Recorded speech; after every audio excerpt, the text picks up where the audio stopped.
अस्सलाम वालेकुम। कैसे हैं आप सब लोग? उम्मीद करती हूँ कि सब ठीक होंगे और जहाँ होंगे खुश होंगे। स्टोरी सुनाने से पहले एज़ यूजुअल आपसे रिक्वेस्ट है कि चैनल को सब्सक्राइब कर लें, और अगर आपके पास भी रियल इंसिडेंट हैं तो आप मुझे मेरे व्हाट्सएप नंबर पर सेंड कर सकते हैं। आज की ये पहली कहानी एक सब्सक्राइबर ने भेजी है जिन्होंने अपना नाम मेंशन नहीं किया। आइए मैं आपको उन्हीं की ज़ुबानी सुनाती हूँ। उस घर में पुरस्कार औरत मेरी बेटी को ही क्यों डराती थी। इस घर में आए हुए हमें अभी 1 महीना भी ना हुआ था कि मेरी बेटी के साथ अजीब व गरीब वाक़यात पेश आने लगे। ये नया घर 40 गज पर मुश्तमिल 2 मंजिला बना हुआ था। जीना बिल्कुल सीधे बने हुए थे। ग्राउंड फ्लोर से ऊपर आने वाले जीने का दरवाज़ा ग्राउंड फ्लोर से भी था और बाहर से भी था। ये बहुत ही खूबसूरत घर था। मैं और मेरी छोटी बेटी फर्स्ट फ्लोर पर रहते थे। सेकंड फ्लोर पर सामान रखा हुआ था जो अभी तक सेट भी नहीं किया गया था, जबकि ग्राउंड फ्लोर पर मेरी शादीशुदा बेटी रहती थी। मेरे हस्बैंड पाकिस्तान में नहीं रहते थे। जब वो पाकिस्तान आए तो हमें घर देखने चले गए। हमें ये घर बहुत पसंद आया और हमने ये घर ख़रीद भी लिया। अभी शिफ्टिंग भी नहीं की थी कि मेरे शौहर की छुट्टियां ख़त्म हो गई और वो वापस चले गए। ये नया घर अगरचा गुंजान आबादी में वाक़या था, लेकिन इसमें रहने के बाद हमें अंदाज़ा हुआ कि गैर मरई मखलूक हर जगह मौजूद हो सकती है। खैर, सीधा इन वाक़यात की तरफ आते हैं जो मेरी बेटी समरा के साथ इस घर में पेश आए। एक दिन की बात है कि मुझे कुछ शॉपिंग करने मार्केट जाना था। मैंने समरा को भी साथ चलने को कहा तो उसने कहकर मना कर दिया कि मेरे एग्ज़ाम्स आ रहे हैं तो मुझे पढ़ना है। खैर, मैंने इससे कहा कि अगर बोर होने लगो तो बहन की तरफ चली जाना। वो कहने लगी कि अच्छा ठीक है, आप परेशान ना हो, मैं ऐसा ही करूँगी। मैंने कहा अच्छा ठीक है, तुम अगर दरवाज़ा बंद कर लो। तो वो दरवाज़ा बंद करने चली गई और पढ़ने बैठ गई। इसे पढ़ते अभी कुछ ही वक्त गुजरा था कि इसे छत पर किसी की मौजूदगी का एहसास हुआ। उसने इसे वहम समझकर ज़्यादा ध्यान नहीं दिया और दोबारा पढ़ाई की तरफ रह गई। कुछ लम्हे के बाद वो आवाज़ थोड़ी ज़्यादा वाज़ेह सुनाई देने लगी, जैसे कोई वज़नी चीज़ घसीटी जाती है। इसे डर लगने लगा, लेकिन वो तजस्सुस के हाथों मजबूर होकर ऊपर छत पर आ गई। लेकिन यहाँ आकर इसकी हैरत की इंतहा ना रही, क्योंकि सामने ही इसकी बड़ी बहन बैठी इसकी तरफ पुश किए सर में कंघी कर रही थी। बाजी, तुम ऊपर क्यों आई हो और कब आई हो? मैंने तुम्हें ऊपर आते देखा ही नहीं। समरा की आवाज़ सुनकर किरण बाजी ने सर घुमाकर इसकी तरफ देखा और कहा, अरे तुम्हारे सामने ही आई थी ऊपर। इसकी आवाज़ सुनकर समरा चौंकी, क्योंकि ये किरण बाजी की आवाज़ बिल्कुल ना थी। इस पर इनकी घूरती हुई आंखें, जिन्हें देखकर समरा को खौफ सा आने लगा। वो 2 कदम पीछे हटी और सरपट नीचे की तरफ भागी। अभी नीचे आकर वो सांसें भी बहाल ना कर पाई थी कि किचन से किरण बाजी बाहर आई और इसकी तरफ बढ़ने लगी। समरा को लगा ये वही औरत है और फिर खौफ की वजह से इसका दिमाग तारीकियों में डूबता चला गया। बाजी ने समरा के चेहरे पर पानी के छींटे मारे तो इसको होश आया। किरण ने जल्दी से कुरानी आयत पढ़कर समरा पर दम किया। बाजी ने पूछा कि क्या हुआ समरा, तुम इतनी बदहवासी की हालत में आई थी और मैं तो डर गई। मुझे बताओ कि क्या हुआ, क्या बात है। कुछ देर तो समरा खामोश रही, फिर इसने ऊपर वाली औरत के बारे में बताया जो बिल्कुल किरण की शक्ल की थी। इसकी बात सुनकर बाजी ने कहा, अब कभी अकेली ऊपर मत जाना। मैं जब घर पहुंची तो किरण ने दरवाज़ा खोला। मैंने पूछा कि समरा कहाँ है, तो किरण ने कहा कि आप सामान रखकर फ्रेश हो जाएं, मैं आपको बताती हूँ। मैं फ्रेश होकर नीचे आई तो किरण चाय तैयार कर चुकी थी। हम सब लोग कमरे में आए तो किरण कहने लगी, समरा तुम अम्मी को बताओ कि तुम डरी क्यों थी। समरा ने सब कुछ इनको देखा बता दिया। ये सुनकर तो वो हैरान रह गई और कुरानी आयत पढ़कर इस पर दम किया और फैसला किया कि अब इस अकेले घर में कभी नहीं छोड़ना। इस तरह 15 दिन आराम से गुजर गए। फिर एक दिन मेरी बड़ी बहन ने फ़ोन करके मुझे अपने घर बुलाया कि वो अपने बेटे के लिए लड़की देखने जा रही है और मुझे इनके साथ चलना था। मैंने समरा को भी तैयारी करने के लिए कहा और वो कहने लगी कि अम्मी आप चले जाएं, मेरे सर में दर्द है। मैंने इससे कहा कि कोई पेन किलर ले लो। अम्मी आप परेशान ना हो, मैं बाजी की तरफ चली जाऊंगी। समरा ने मुझे कहा, चलो ठीक है, लेकिन बिल्कुल यहाँ मत रुकना, अभी चली जाना। ठीक है अम्मी। मैं इसे कुछ ज़रूरी हिदायत दी और बहन की तरफ आ गई। समरा ने सोचा कि पहले अपने कपड़े प्रेस कर लूँ, फिर बाजी की तरफ चले जाऊंगी। इसने कपड़े प्रेस किए और बाहर का जायजा लेने के लिए खिड़की पर आ गई। वो खिड़की खोलकर बाहर नज़र घुमाकर देखने में मगन थी कि अचानक इसकी नज़र के साथ वाली खिड़की पर पड़ी। इस भयानक मंजर को देखकर वो अपनी जगह साकित रह गई। इंतहाई बुरी शक्ल और गलाजत से भरपूर 2 हाथ इसके बराबर वाली खिड़की से बाहर निकले हुए थे, जैसे कोई अंदर खड़े होकर बाहर की तरफ देख रहा हो। ये हाथ किसके हो सकते हैं? ये देखने के लिए जब समरा ने मुंह अंदर करके बराबर वाली खिड़की की तरफ देखा तो इसकी हैरत की इंतहा ना रही। वहाँ कोई भी ना था। इसने दोबारा खिड़की से सर बाहर निकालकर बराबर वाली खिड़की पर नजर डाली तो देखा कि हाथ बदस्तूर वहाँ मौजूद थे। उसने जल्दी से सर अंदर किया और देखा तो इस बार वहाँ कोई भी ना था। गैर मामूली बात को महसूस करके इसकी रीढ़ की हड्डी में एक सर्द लहर दौड़ गई थी। उसने चीखना चाहा तो उसकी आवाज़ जैसे गले में घुट गई, लेकिन अगले ही लम्हे एक भयानक चीख इसके गले से आई और वो भरपूर अंदाज में चीखती हुई बाहर चली गई। और किरण ने जब चीख की आवाज़ सुनी तो वो भागती हुई ऊपर आई और समरा को झंझोड़ा तो इसकी चीखें रुक गईं और वो अपनी बहन से लपट गई। किरण ने पकड़कर इसे सोफे पर बिठाया और फिर समरा ने सब कुछ इसे बताया जो उसने देखा था। इसके बाद समरा कुछ ना बोली और खामोशी से अपने हाथों को देखती रही। मैं जब घर पहुंची तो किरण को देखकर समझ गई कि कुछ ना कुछ ज़रूर हुआ है। मैंने इससे पूछा कि समरा कहाँ है। किरण ने समरा के साथ वाले वाक़े के बारे में मुझे बताया और बोली कि अम्मी आप समरा को किसी भी हाल में अकेली ना छोड़िएगा। अगर यही हालात रहे तो खुदा ना करे कोई अनहोनी बात हो सकती है। कह तो वो ठीक रही हो, मुझे इसकी हिफाजत के लिए कुछ ना कुछ करना होगा। मैंने समरा को सख्ती से ताकीद की कि वो हर वक्त आयतल कुर्सी का हसार खुद पर कायम रखे। मैंने इस घर को छोड़ने का तहैया कर लिया था। इस सिलसिले में मैंने अपने शौहर से भी बात कर ली थी। अब गर्मी का मौसम था और लाइट भी गई हुई थी। जी कोई रात के 8 बजे का वक्त था। खाना मैंने जल्दी बना लिया था, इसलिए मैं अब फारिग थी। मैं और समरा कमरे में बैठे बातें कर रहे थे कि समरा को एकदम प्यास महसूस होने लगी तो वो बोली कि अम्मी मैं पानी पी कर आती हूँ। मैं भी इसके साथ उठने लगी तो वो कहने लगी कि आप बैठें, मैं अभी पानी पी कर आती हूँ, बल्कि ऐसा करती हूँ पानी की बोतल ही ले आती हूँ। मैंने इसे कहा कि अच्छा फिर जल्दी आना अम्मी, बस मैं फ्रिज से बोतल लेकर आती हूँ, आप परेशान ना हो। ये कहकर वो बाहर किचन से पानी लेने चली गई। अभी से गए कुछ ही लम्हे हुए थे कि मुझे इसकी एक बुरी सी चीख सुनाई दी। मैं गिरती पड़ती वहाँ भागी। मैं जब इसके पास पहुँची तो वो थर थर काँप रही थी। मुझे देखकर वो एक बार फिर से चीखी। मैंने इससे पूछा कि क्या हुआ बेटा, तुम ठीक तो हो ना? इतने में किरण भी अपने शौहर इमरान के साथ आ गई। हम समरा को सहारा देकर कमरे में लाए।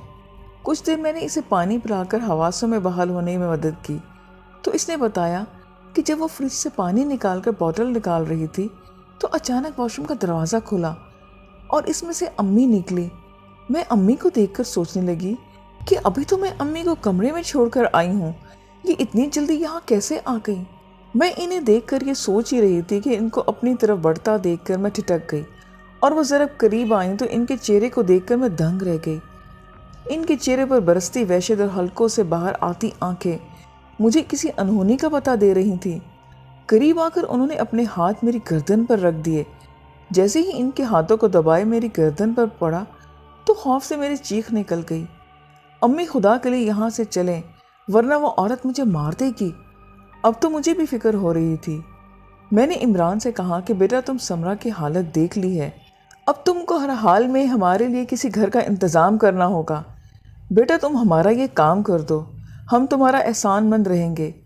अरे अम्मी एहसान कैसा, आप बेटा भी कहती हैं और शर्मिंदा भी करती हैं। आप बिल्कुल फ़िक्र ना करें, मैं कल से ही आपके लिए कोई अच्छा सा घर तलाश करता हूँ।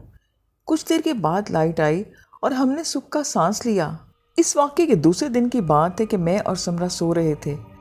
समरा के शोर से मेरी आंख खुल गई। देखा तो समरा अपनी गर्दन पकड़े रो रही थी। मैंने इससे पूछा कि क्या हुआ तो उसने बताया कि वो सो रही थी कि किसी ने इसका गला दबाने की कोशिश की है। और जब मैंने इसकी गर्दन देखी तो मैं परेशान हो गई। वाकई वहाँ किसी के उंगलियों के निशान थे जो कि बहुत गहरे थे। अब किसी भी शक व शुबे की गुंजाइश ना थी कि कोई मेरी बच्ची के पीछे हाथ धोकर पड़ गया है। फिर वो रात हमने जैसे तैसे करके गुजारी اور اگلی صبح ہم نے ضروری سامان پیک کیا اور میں اپنی امی کے گھر آ گئی۔ جب میری امی کو ان ساری باتوں کا علم ہوا تو وہ بہت ناراض ہوئیں۔ انہوں نے بھائی کو کہا کہ کسی گھر کا انتظام کرو اور جب تک ہمیں اپنے ساتھ رہنے کی تاکید کی۔ بھائی کی کوششوں سے ہمیں جلد ایک گھر مل گیا اور ہم وہاں پر شفٹ ہو گئے۔ یہ گھر بھائی کے دوست کا تھا اور ہر طرح کے شیطانی چکروں سے پاک تھا۔ یہاں آ کر میں نے سکھ کا سانس لیا اور پھر سمرا کے ساتھ کچھ بھی نہ ہوا۔ فلیٹس کے آگے جنگل تھا اور مغرب کے بعد ایک ایسا سناٹا ہوتا تھا کہ لوگ گیٹ سے باہر نکلتے ہوئے بھی ڈرتے تھے۔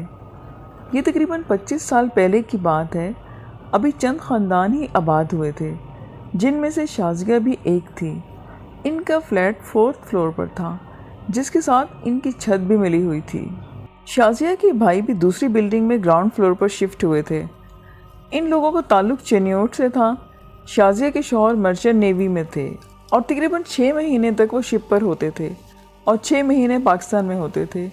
شازیہ کے جو ابو تھے وہ چاول کے ایکسپورٹ کا بہت بڑا بزنس کرتے تھے، جس وجہ سے یہ لوگ کراچی شفٹ ہوئے تھے۔ شازیہ کے فادر کی کمپنی شازیہ کے نام پر تھی۔ وہ اکلوتی بیٹی تھی اور والدین کی بہت ہی لاڈلی تھی۔ شازیہ کے دوسرے بھائی چنیوٹ میں تھے، لیکن اس کے ابو اپنے بیٹوں پر بالکل بھروسہ نہیں کرتے تھے۔ شاید اسی کی وجہ سے انہوں نے اپنا کاروبار بھی شازیہ کے نام ہی کر دیا تھا۔ جب ہم لوگ وہاں شفٹ ہوئے تو 10 خاندان ہی آباد تھے، کیونکہ رات بہت ڈراؤنی ہوتی تھی اور اس وقت نہ موبائل فون ہوتے تھے نہ کیبل، تو ہم سب لوگ رات کو باہر نکال آتے اور کمپاؤنڈ میں ایک دوسرے سے ملتے اور باتیں کرتے۔ اس طرح اچھا وقت گزر جاتا تھا۔ اگر کوئی باہر کچھ خریدنے جاتا تو سب سے پوچھ کر جاتا کہ کسی کو کچھ چاہیے تو نہیں۔ اس زمانے میں گھروں میں فون بھی نہیں لگے تھے، اس لیے سب ایک دوسرے کی خیریت ضرور لیتے تھے۔ شازیہ بہت لمبی چوڑی عورت تھی اور گوری چٹی، ہر وقت وہ ہنستی رہتی اور اس کی ہنسی تو مجھے آج تک یاد ہے۔ جوں وقت گزرتا گیا فلیٹ آباد ہونے لگے اور اب صرف چھٹی والے دن ہی ملاقات ہو پاتی تھی۔ میں نے محسوس کیا کہ اب شازیہ نیچے بالکل نہیں آتی تھی، تو میں ان کے پڑوسن سے پوچھا۔ انہوں نے بتایا کہ شازیہ بہت بیمار ہے۔ میں اس کو دیکھنے ان کے گھر چلی گئی۔ دروازہ ان کے بڑے بیٹے نے کھولا جو 10-12 سال کا تھا۔ وہ مجھے اپنی ماں کے کمرے میں لے گیا۔ ایک لمحے کو میں حیرت میں پڑ گئی۔ بستر پر لیٹی ہوئی شازیہ پہچانی ہی نہیں جا رہی تھی۔ وہ سوکھ کر کانٹا ہو چکی تھی، اس کا رنگ سیاہ ہو چکا تھا۔ اس سے کمزوری کی وجہ سے بات بھی نہیں ہو رہی تھی۔ اس نے بتایا کہ اس کے سارے ٹیسٹ کلیئر ہیں، ڈاکٹر اس کی بیماری کی وجہ نہیں سمجھ پا رہے، اور اس نے بتایا کہ اس کے شوہر اس کی بیماری کی وجہ سے چھٹی لے کر آ رہے ہیں۔ کچھ دن بعد معلوم ہوا کہ شازیہ کو اس کے پیرنٹس آ کر اپنے ساتھ لے گئے تاکہ اس کا علاج کروا سکیں۔ 6 مہینے کے بعد شازیہ واپس آ گئی، بالکل پہلے کی طرح حشاش بشاش۔ لگ ہی نہیں رہا تھا کہ وہ کبھی بیمار بھی تھی۔ جب میں اس سے ملنے گئی تو میں نے پوچھا کہ تمہیں کیا بیماری تھی، تو وہ ہنسنے لگی اور پنجابی میں بولی کہ بیماری ہوتی تو ٹھیک بھی ہوتی، مجھ پر جادو ہوا تھا۔ میں واقعی حیرت میں تھی کہ میں نے اس کو جس حالت میں دیکھا تھا تو مجھے لگا تھا کہ اس کو کوئی جان لیوا مرض ہو گیا ہے۔ وہ میری حیرت بھانپ گئی اور بولی کہ تم کیا سمجھ رہی تھی کہ مجھے کوئی بیماری لگ گئی ہے، اور پھر کہنے لگی کہ ابا کی جائیداد اس کی دشمن بن گئی۔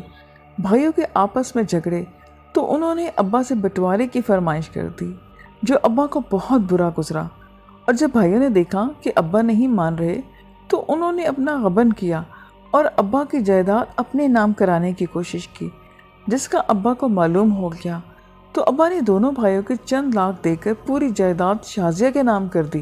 پھر اس نے اور بتایا کہ جب ابا نے اس کے نام کچھ نہیں کیا تو یہی بھائی اس سے بہت محبت کرتے تھے، لیکن جیسے ہی ابا نے اس کے نام پہلے کاروبار اور پھر جائیداد کی تو اس کے جان کے دشمن بن گئے اور اس کو جان سے مارنے کے لیے جادو کروایا۔ اس نے بتایا کہ جب ڈاکٹر اس کی بیماری سمجھ نہیں پائے تو اس کے پیرنٹ اس کو لاہور لے گئے کسی بڑے ہی بزرگ کے پاس، اور انہوں نے بتایا کہ اس پر کالا جادو کروایا گیا ہے، اور اس نے بتایا کہ انہوں نے مکمل طور پر کاٹ کر دی ہے، لیکن یہ بھی کہا کہ گھر بدل لو، یہ گھر فوراً چھوڑ دو۔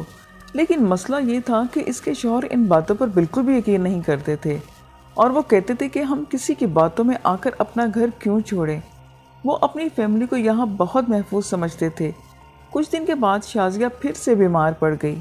اور اس بار تو اس کی حالت اتنی بگڑ گئی کہ وہ کئی دن ہاسپٹل میں ایڈمٹ رہتی اور بالآخر اس کے ابو آ کر اس کو دوبارہ لے گئے، اور اس بار وہ تقریباً 1 سال کے بعد اس وقت واپس آئی جب اس کے شوہر چھٹی پر آئے تھے۔ تقریباً 15 دن کے بعد میں نے دیکھا کہ اس کا سامان جا رہا ہے، تو میں نے اس سے پوچھا کہ تمہارا شوہر گھر چھوڑنے پر راضی کیسے ہوا؟ تو اس نے ہنستے ہوئے بتایا کہ جب وہ علاج کے لیے دوبارہ ان بزرگ کے پاس گئی تو انہوں نے کہا کہ اس گھر میں جادو کے ذریعے اتنے جنات بھیجے جا چکے ہیں جن کو قابو کرنا میرے بس سے باہر ہے، اگر تم اس گھر میں زیادہ وقت رہیں تو تمہاری جان جا سکتی ہے۔ اور جب میں نے ان کو بتایا کہ میرے شوہر نہیں مانتے تو انہوں نے کہا کہ اب اس وقت اس گھر میں جانا جب تمہارے شوہر واپس آئیں، اور جس دن میں تمہیں کہوں اپنے شوہر کو رات کو اٹھا کر کہنا کہ دیکھو اس دن ان کو اٹھا کر دیکھو اور خود گھر چھوڑ دیں گے۔ اور پھر جب میرے شوہر واپس آئے تو جس دن بزرگ نے کہا کہ آج رات 3 بجے اپنے شوہر کو اٹھا اور کہنا کہ دیکھو میں نے ایسا ہی کیا، وہ بتاتے ہوئے یہ بات رو پڑی تھی، کہنے لگی کہ میں نے اور میرے شوہر نے ایسی خوفناک منظر دیکھا کہ ہماری چیخیں نکل گئیں۔ اور اس نے بتایا کہ اس فلیٹ میں تقریباً 300 کے قریب افراد موجود تھے جو سب کے سب کرسچن مذہب کے تھے، ان میں بوڑھے بچے جوان سب شامل تھے، اور ہمارے گھر میں چلنے تک کی جگہ نہ تھی۔ وہ کہنے لگی کہ اس کے بعد میرے شوہر مجھے لے کر اپنی بہن کے گھر چلے گئے اور آج ہم کرائے کے گھر میں شفٹ ہو رہے ہیں۔ اس کے بعد یہ لوگ وہاں سے چلے گئے اور وہ گھر خالی ہو گیا اور کافی وقت تک وہ خالی رہا۔ پھر شازیہ لاہور شفٹ ہونے لگی تو اس نے یہ گھر بیچ دیا۔ جن لوگوں کو بیچا وہ بھی ان کی باتوں پہ یقین نہیں کرتے تھے، لیکن کیونکہ شازیہ نے کم پیسوں میں بیچا تھا تو فوراً بک گیا، اور جنہوں نے خریدا تھا انہوں نے اس گھر کو پورا رینوویٹ کروایا، بہت پیسہ خرچ کیا اور وہاں پر شفٹ ہو گئے۔ اس فلیٹ کے نیچے والے فلیٹ میں میں رہتی تھی اور مجھے پورا یقین تھا کہ وہ فلیٹ آصف زدہ ہے، اور میں نے ان کو منع بھی کیا تھا کہ خالی فلیٹ میں رات کو چلنے اور سامان گھسیٹنے کی آوازیں سنائی دیتی تھیں، لہٰذا شاید وہ یہ سمجھی کہ میں خود خریدنا چاہ رہی ہوں، اس لیے منع کر رہی ہوں، اور وہ لوگ وہاں رہنے لگے۔ 10 دن کے بعد ان کے شوہر کو ڈاکوؤں نے گولی مار دی مگر وہ بچ گئے۔ ان کے کئی آپریشن ہوئے اور وہ جب گھر آئے تو ان کی حالت دن بدن بگڑتی گئی اور 6 مہینے کے اندر ان کی ڈیتھ ہو گئی۔ اب وہ اکیلی رہ گئیں۔ ان کے ساتھ ان کی چھوٹی بیٹی رہتی تھی جس کی عمر صرف 17-18 سال ہوگی۔ ایک بیٹا دبئی میں رہتا تھا اور ایک امریکہ میں۔ وہ دبئی والے بیٹے کے پاس شفٹ ہو گئیں اور وہ فلیٹ پھر سے خالی ہو گیا۔ وہ عورت سال میں 1 بار آتی تھیں اور کچھ دنوں کے لیے پھر انہوں نے آنا جانا بھی بند کر دیا۔ انہوں نے اس فلیٹ کو بیچنے کی بہت کوششیں کی لیکن آدھی قیمت کے باوجود بھی وہ نہیں بک پا رہا تھا۔ اکثر رات کے وقت ان کے ٹیرس سے برتن نیچے گرنے کی آوازیں آنا شروع ہو جاتی۔ ایک مرتبہ تو بہت سے شیشے کے گلاس نیچے کھیلتے ہوئے بچوں پر پھینکے گئے۔ وہ تو شکر ہے کہ کسی کو زیادہ چوٹ نہیں آئی۔